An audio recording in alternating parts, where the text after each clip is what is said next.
Hello and welcome. You're watching To The Point.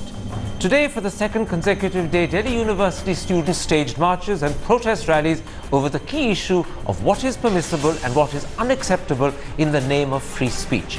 The key issue is, does free speech permit calls for division and separation of the country, or is that both offensive and unconstitutional? But this also raises a second question. How should we respond to those whose views we disagree with, and to what extent should the law reflect what the majority think, particularly when you have differences with the majority?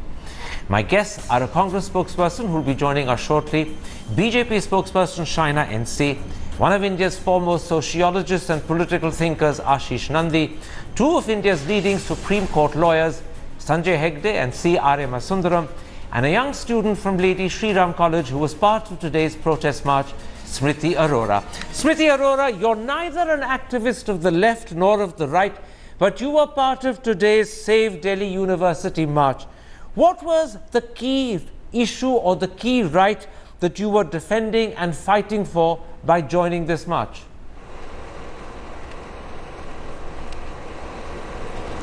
All right, I would like to start by thanking you, Karan, for having a common student speak out in the open and branding us as such, because for the past few days we feel that the common student's voice has really been neglected or has been branded under some sort of banner, and we have a problem with that. Today's march was about students in general, about university students not only in Delhi University but across universities such as JNU, such as HU, such as Jamia, who've come out and simply said that the law can legitimately dictate to us the restrictions that can be placed on free speech, except that no arbitrary body or no self-acclaimed body can go ahead and decide what we can legitimately speak or we can't. So this march was about reclaiming our campus. This march was about saying that we should be allowed to decide what we can speak and cannot speak on our campus. It wasn't a march primarily going ahead and commenting on the content of the discussion which was held in Ramjas, or which was tried to be held in Ramjas. Okay. It wasn't a commentary on that. It was a commentary only on the right to have that sort of a discussion in the first place. Shaina NC, let's build on that key point made by Smriti Arora.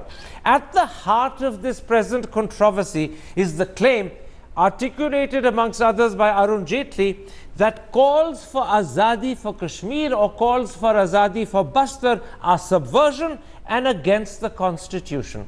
But as far back as May 1962, that's 55 years ago, in his maiden speech in the Rajya Sabha, Another Rai said, and I'm quoting him, "Dravidians demand the right of self-determination.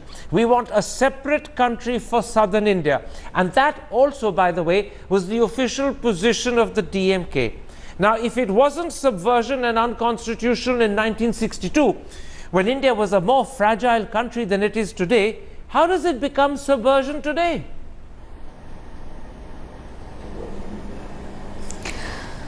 Karanji, what did Arun Jaitley say in London? I think that if you put it into perspective, he started off by saying that yes, freedom of speech is a given in a country like ours, but not at the cost of sovereignty of this country and not at the cost of people who are aligning to a anti-India sentiment, pro-separatist sentiment, leftist, communists, all of these put together, who are constantly on a question with every step that we take or we position ourselves to do, which is in national interest.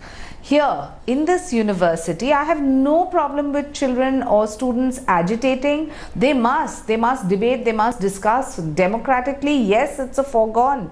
But how can you allow slogans which say Kashmir Azad Karo? Kashmir is an integral part of India and it's a non-negotiable for anybody. Okay. For people who are supporting separatists and suggesting that, war is not the way forward, when your armed force, armed Jawans are being shot at, pelted, and we are just going to silently watch this as silent spectators, why shouldn't there be a backlash or a comment on the opposite side as well? And as far as the Akhil Bharatiya Vidyarthi Parishad is concerned, I want to say, please, whether it is a Gur Meher, as a woman in this country and as a woman leader, I stand up for her and her security. People who are trolling on the name of any organization keep your answers cannot limited be to the viewed question as I a asked. viewpoint of that Please organization. keep your answers limited to the question I asked, because if we ramble all over the place, we lose focus. Let's pick up Sanjay Hegde on that key issue Shaina raised.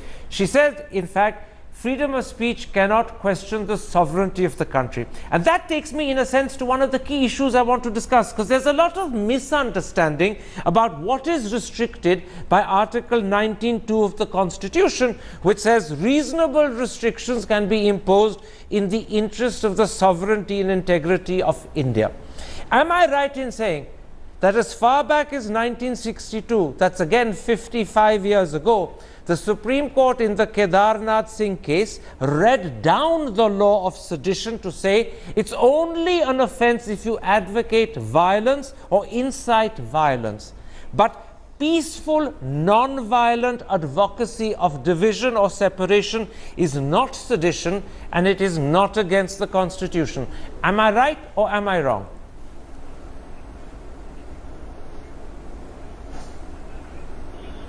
You're absolutely right, Karan.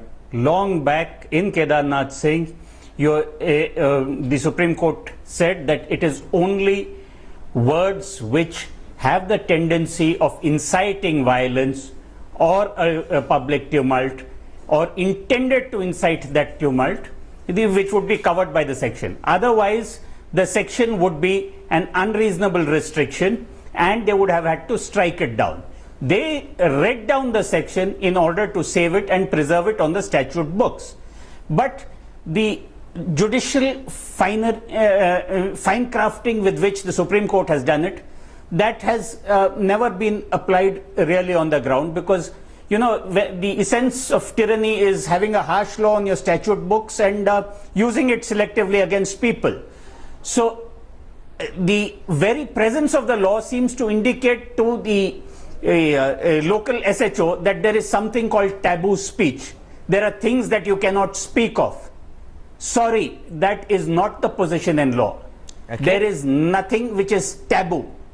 That is all that happens clear. Is that if you speak, you should be there should be some provisions to prosecute you. See, Arima Sundaram, in the light of what you've just heard from Sanjay Hegde, I want now to focus on the precise words used by Arun Jaitley a few days ago at the London School of Economics. He said, and I'm quoting him, "Free speech does not permit you to assault the sovereignty of the country." Now, I accept that a lot depends upon what that word assault means.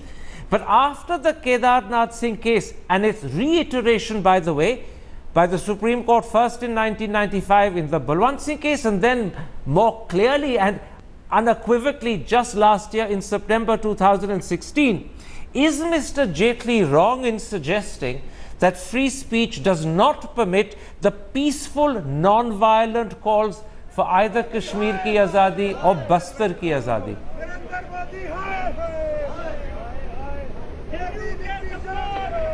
Karan, I think the entire matter really is because we do not seem to understand what is the scope of Article 19(2).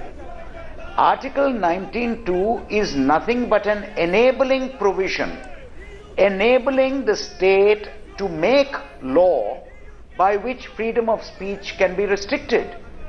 So when you trace as to whether you are violating something, you trace it to the law. The statute, for example, the Indian Penal Code, which has made sedition an offense, you have to trace it to a statute. You don't trace it to the Constitution. If you trace it back to the Constitution, then it gives rise to arbitrary action.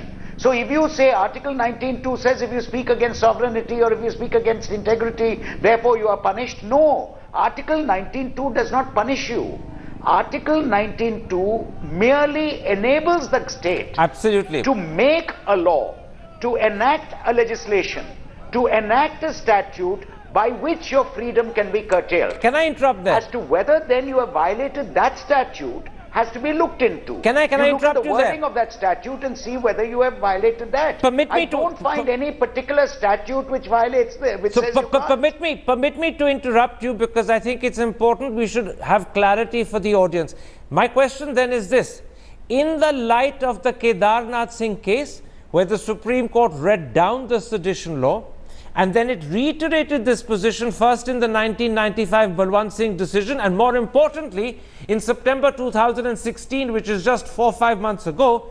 Is Mr. Jaitley right in suggesting that free speech does not permit the peaceful, non-violent call for Kashmir ki azadi or Bastar ki azadi? Or is Mr. Jaitley wrong because he's failed to bear in mind Kedarnath and its reiterations?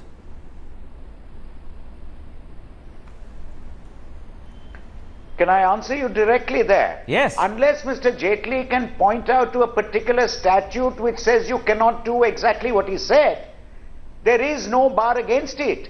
For example, what Kedarnath was dealing with was sedition. Sedition is an offense under the Indian Penal Code. It was interpreting what is sedition, because a person is being prosecuted under the Indian Penal Code.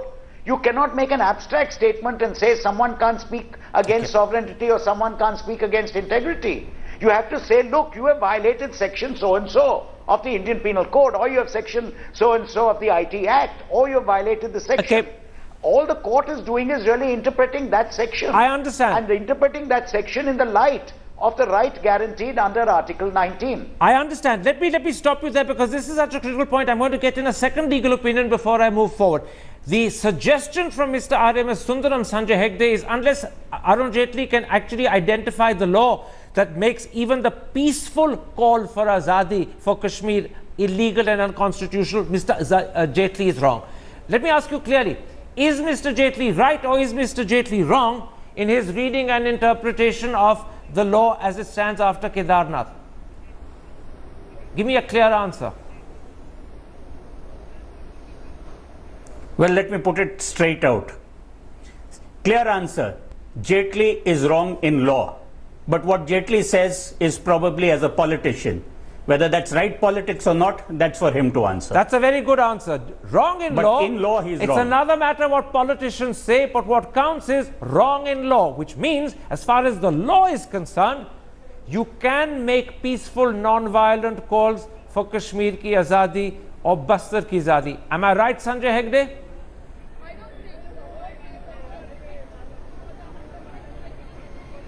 Absolutely. I can sit here in my office in Delhi and say, Azadi in Delhi for me.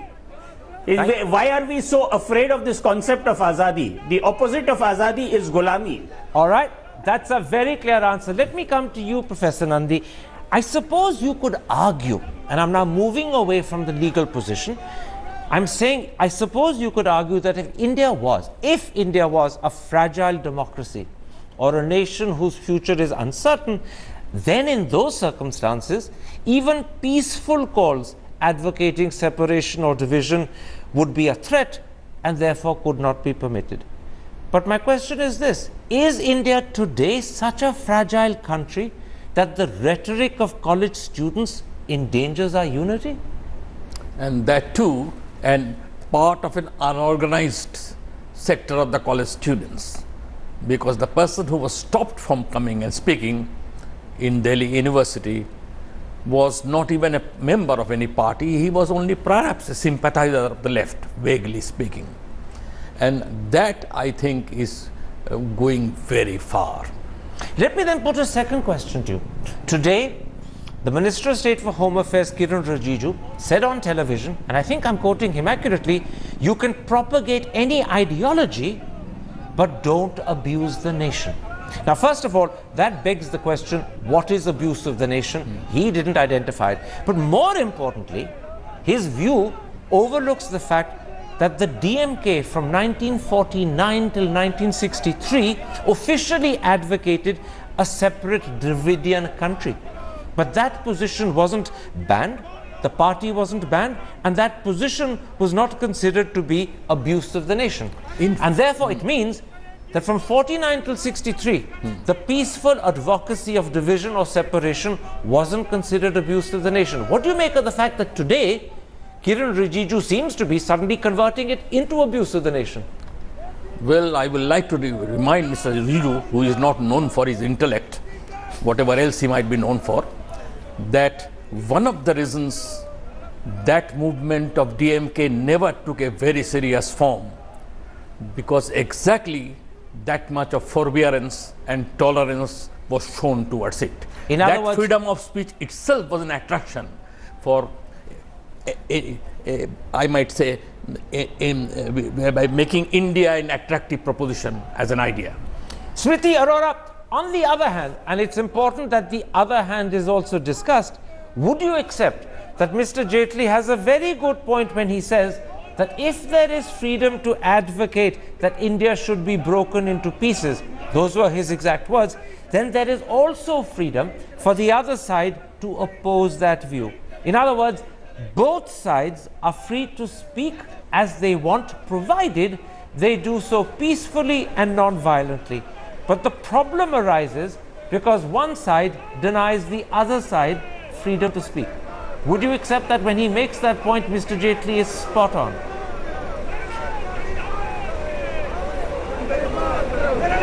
I think so. I think the idea is that as long as there is discussion in democracy, right, no matter how diagonally opposite your viewpoints are, as long as those viewpoints are being engaged with, we think it's just better for a democracy, because that way you're getting to learn from each other and take from the valid points that each side is making. So the reason that a lot of students across different sections in terms of their political opinions came to this protest that happened today and the protest that happened at ITU is not because they come from a certain ideology, it's because they believe that no matter which ideology they come from, they can have a discussion about it, they will gain from a talk about it. What is reprehensible is when this access to a platform is denied to a particular section just by virtue of it being called anti-national. We have a problem with the fact that certain opinions are delegitimized even without being heard by virtue of simply being called anti-national, when we don't even understand what anti-national really means, and we think that your definition of nation can be different from my definition of the nation, your understanding of nationalism can be different from my understanding of nationalism, and if there is any objectivity, it comes from the law. So it is not fine for a particular organization or group of individuals to delegitimize or to deplatform an opinion as anti-national when there is clearly a subjectivity with regard to what is national in the first place. China NC, let's not just broaden our discussion, but let's take it out of the present contentious circumstances of what's happening in India and try to see it in a more international horizon. When Mr. Jaitley says that free speech does not permit you to assault the sovereignty of the country, unfortunately, some of the greatest democracies in the world simply don't agree with him. Otherwise, the movement for Scottish independence, for the independence of Quebec, for a free Catalonia could either never have happened and, more importantly, never been resolved.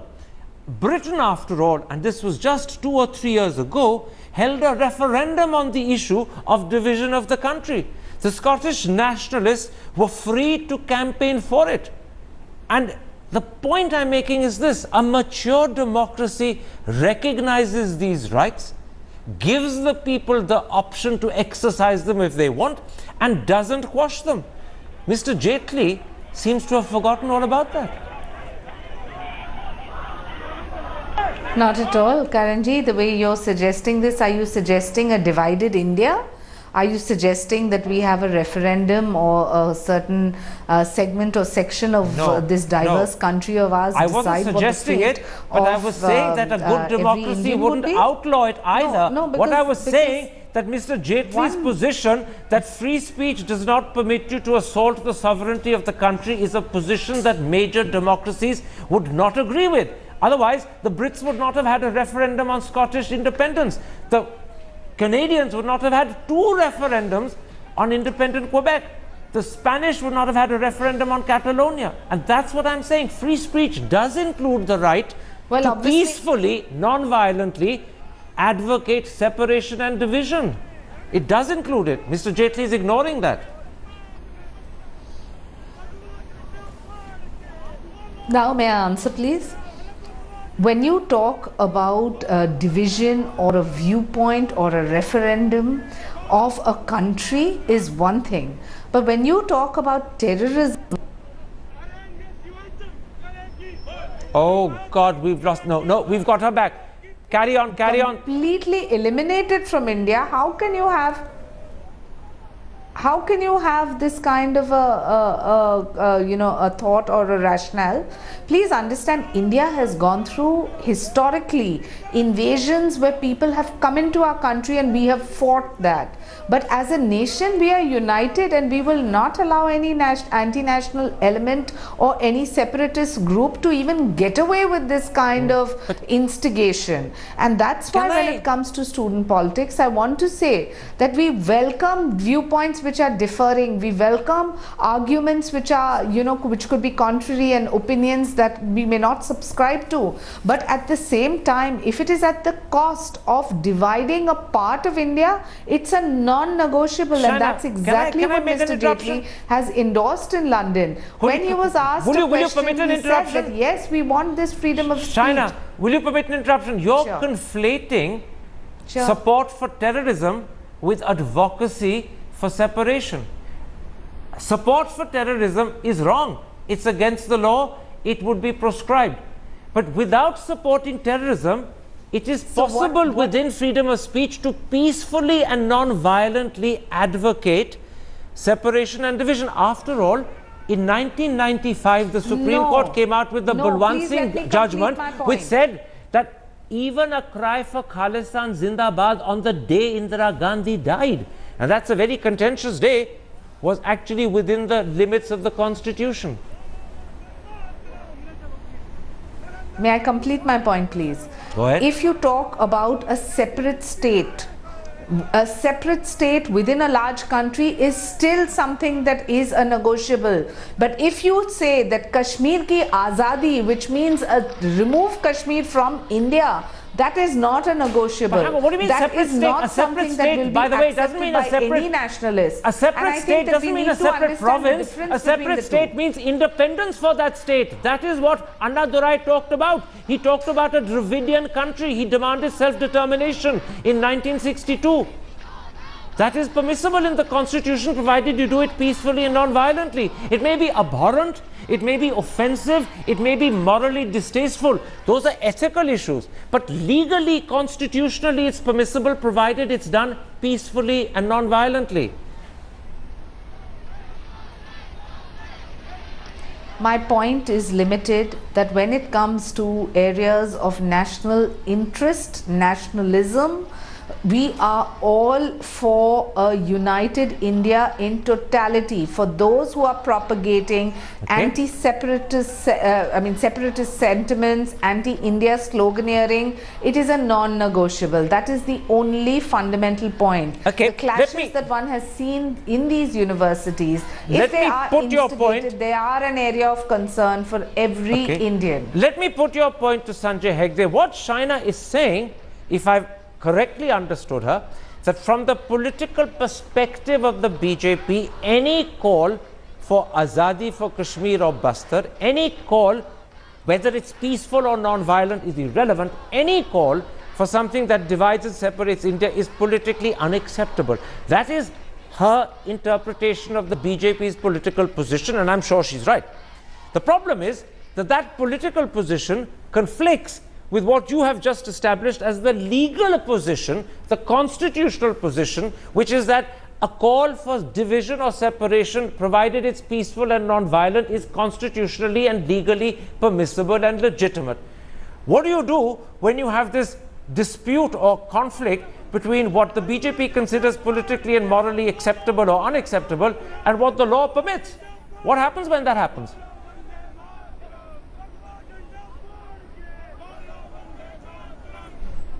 Well, you have your answer, Karan. What does Shaina NC mean when she says it's non-negotiable? When she says it's non-negotiable, it does not mean that the BJP will prosecute you or file a case in court. What it only means is that people will resort to violence, and the police who are supposed to protect the citizens will look the other way. That is the message of non-negotiability that we get from all that has happened last year and this year. If you say anything, then if somebody else beats you up, it's on your head. Please do not look to us. So the problem is not freedom of speech, it is of freedom after speech.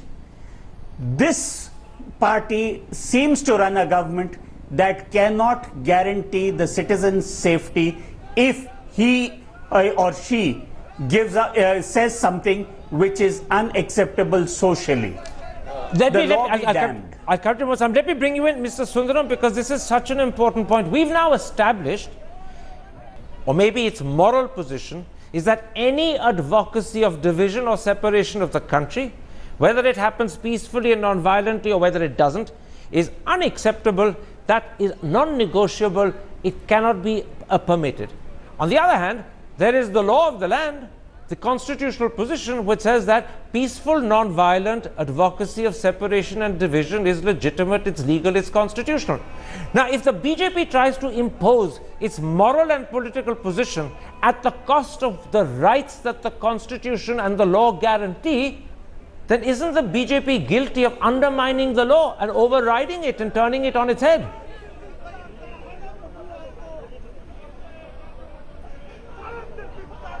Look, Karan, I think your question answers itself, that if anybody, any government undermines the law, then they are acting against the constitution. So, but that's not really the issue. According to me, the issue is slightly different. The government, the state, has every right to use every means in its power to prevent an actual division of a country, an actual division which is attempted through affirmative action, violent action, any action. The state has a right to prevent that from happening and even use force to prevent that from happening. But that is different from preventing a discussion as to the merits, demerits, or even the advocacy of a division. Now, while the state can use every weapon in its power to prevent an actual division, and people who are working towards it in a manner where the division is becoming imminent, becoming very possible, is actually happening either through terrorist or other activities, the state has every right, I'd say even a duty to act. But where we have to draw a line is, there's a difference between that and preventing people from discussing whether there can be an independent state or not. Like you said, Annadure said it, even with the Khalistan issue, it was held not to be seditious. Now, these are all things of stopping a discussion. So can I interrupt you there, Mr. Sundaram? Can I interrupt you? Because this is so important. Permit me to interrupt you. Permit me to interrupt you. Are you therefore saying, and I'd like you to give me a clear answer, that the state would be wrong if it prevents peaceful, non-violent advocacy of separatism or division? The advocacy done peacefully cannot be prevented by the state. Am I right or wrong? The state? Absolutely. Absolutely right. Okay. Absolutely right. In which case, let me come to you. We clearly have a clash here between the political beliefs of the BJP, or may I call them their moral beliefs, and they're very dearly and sincerely held. And I'm not questioning the belief, but they have a right to that belief. But you have a clash between that political or moral belief on the one hand, and what the constitution or the law permits as the right of Indians of free speech. So the BJP's position, which is a political moral position, clashes with the rights our constitution has given you and me to peacefully and non-violently advocate separatism or division. What do we do when that clash happens? Well, I am very clear on this subject. I do feel now, particularly after hearing Arun Jaitley, who is no mean lawyer, and he had said what he has said, and hearing China here today, that BJP has already started a major assault on the constitution and will go further with that assault. You believe that the BJP giving primacy to its political position over the constitution is an assault on the constitution? That is putting it mildly. There will be a serious assault mounted, they mounted a serious assault on the constitution, and I think this will not easily end. We should be prepared for the worst. This is another kind of anti-nationalism which the BJP now will put on our political Let me, culture. Shaina NC, out of fairness, but also because you are the BJP spokesperson, give you the last word in this part before I take a break. And what you've heard from Professor Nandi is that if the BJP gives priority to its political and moral position over the rights the Constitution guarantees for Indian citizens, then the BJP is being anti-national. In other words, your defense or your stand on what you call anti-national is actually itself anti-national. That's the point Ashish Nandi is making. Respond to that and then I'll take a break. I don't think there's any question of being anti-national. If at all, we're completely nationalistic in every issue that we raise. And here, when it comes to student activism, we would, if at all, encourage a democratic debate, but not at the cost of certain young minds being manipulated by instigation of certain segments and sections of society that have only one agenda: to destabilize India. That is not going to be accepted. And yes, at the cost of sounding whatever you would want to term it as, the political will that is required to take a tough stand when it comes to combating separatists or people who are trying to destabilize India. We are a strong government and we will continue to be so. All right. You're a strong government, that no one would deny, but you didn't quite address the fact that you're being strong at the cost of the rights the Constitution guarantees India, and does that put you in the wrong? But it's your prerogative to avoid that particular question if you wish. Let's approach this question of what is acceptable free speech and what is unacceptable in a different way. Smriti Arora, India is not Europe or America. Our people are more orthodox, they are less liberally educated. So if it's the case that the majority of Indians don't accept that freedom of speech includes the right to call for the breakup of your country, don't we need to bear that in mind? Can the law be different, or can the constitutional position be different to what the majority of people believe is right?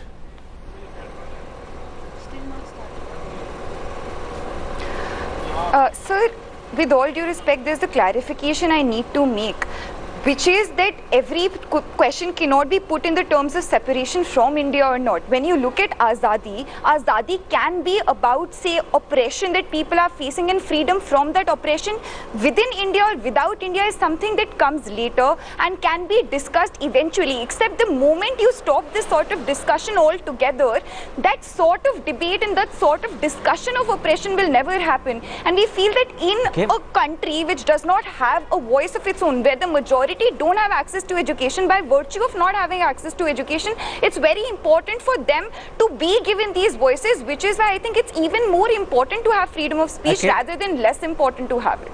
You know, I accept the caution you're making that every call for Azadi is not really a call for independence, it's just a symbolic way of expressing your present sense of anger or frustration. But the point I'm making is that actually, as the constitutional position exists, it does permit peaceful, non-violent calls for full-fledged Azadi, meaning independence. Now, Shaina NC, let me put the opposite of what I put to Smriti Arora to you. Is it not the duty of enlightened politicians and an enlightened judiciary to create laws that are liberal rather than narrow? And if that means overriding the opinion of the majority on issues like the death penalty or homosexuality or divorce or widow remarriage, then that is the correct thing to do. And doesn't that apply in this case too? Even if it's hurtful and offensive to hear people call for Azadi or separatism, isn't it the right thing to do to permit them, provided they do it peacefully and non-violently? I think at the outset, nobody can measure anybody's patriotism, and we're very clear that everyone has an opinion and that opinion is respected. The problem is when an opinion turns into violence.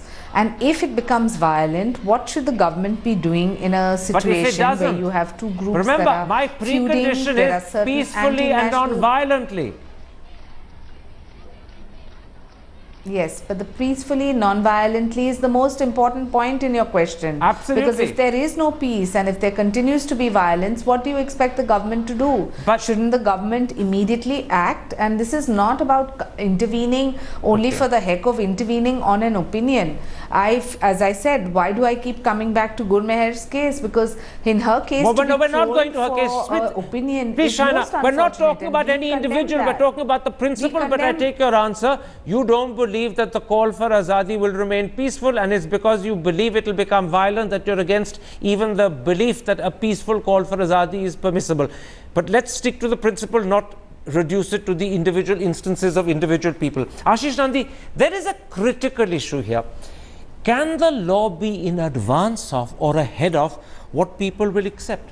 Or does it need to always reflect majority consensus? Because otherwise, the law won't be respected and it will be damnably impossible to implement. So if there's a disjunction between the rights under the Constitution, in this case, the right to advocate division peacefully, and the fact that the majority of Indians, because they're orthodox or not liberal, simply won't accept it, then doesn't the law need to change rather than the people change? That's a controversial question, because you can say that the people, we do not know what the people really feel. There is no adequate measure of that. By available data from one survey globally conducted, India is the most nationalist country in the world. By far, Bangladesh, which was the second in that competition for nationalism, is a poor second. So then, that being the case, can the law be different to the national perspective and sentiment of the people? I think it can be, and it should be, where there is a consensus amongst different sectors of people or leadership or intellectuals that certain thing is humanely. So it all depends upon the ability of the leadership to want to lead and show the way. Yes, and I might add here very briefly that this is an extremely insecure regime.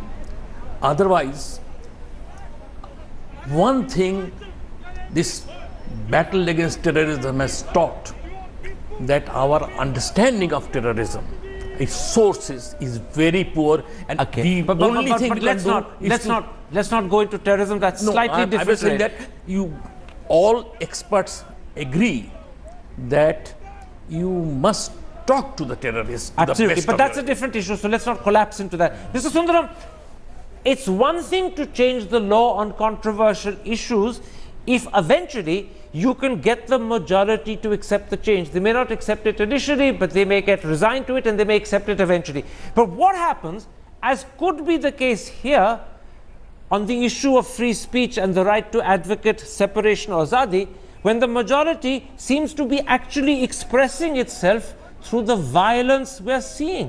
What happens there? Can the law still stand out against the sentiments of the majority if the majority is turning violent in expressing them, or does the law need to change?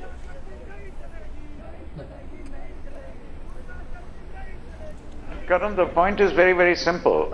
India, because of its huge population, its diverse people, everything else, you are going to have different points of view, you are going to have different ideas about everything, which is why we need the free speech in India. You have people of different demographic bases, you have people with different languages, we need free speech. The point is, don't forget, it's also because the largeness of our country that we necessarily have to go by the parliamentary system, where laws are made by parliament, who represent people. We do not have a Swiss system. For example, you go on a referendum for every single law to bring in. When you vote your parliamentarian in, then parliament and legislature decides what law is to be framed, hopefully representing what the people want. If they do not represent what the people want, they will lose the next election. So it's as simple as that, but always within the four corners of the Constitution. Absolutely. So as you say, the reality of India, its diversity, its heterogeneity require free speech, and therefore I presume you're saying that free speech also has to always permit peaceful, non-violent advocacy of division and separatism, even if the majority sentiment is against that and finds it offensive. That's a clear position, Mr. Sundaram. Let me put something to you, Sanjay Hegde, and this will have to be the last question on the show. To what extent, Sanjay Hegde, is the present situation complicated by the fact that the government of the day is not on the side of liberal interpretations of the law, but in favor of older, rigid interpretations of the law, which incidentally in this specific instance have been read down by the Supreme Court? To what extent does the government's perspective complicate the situation? A quick answer.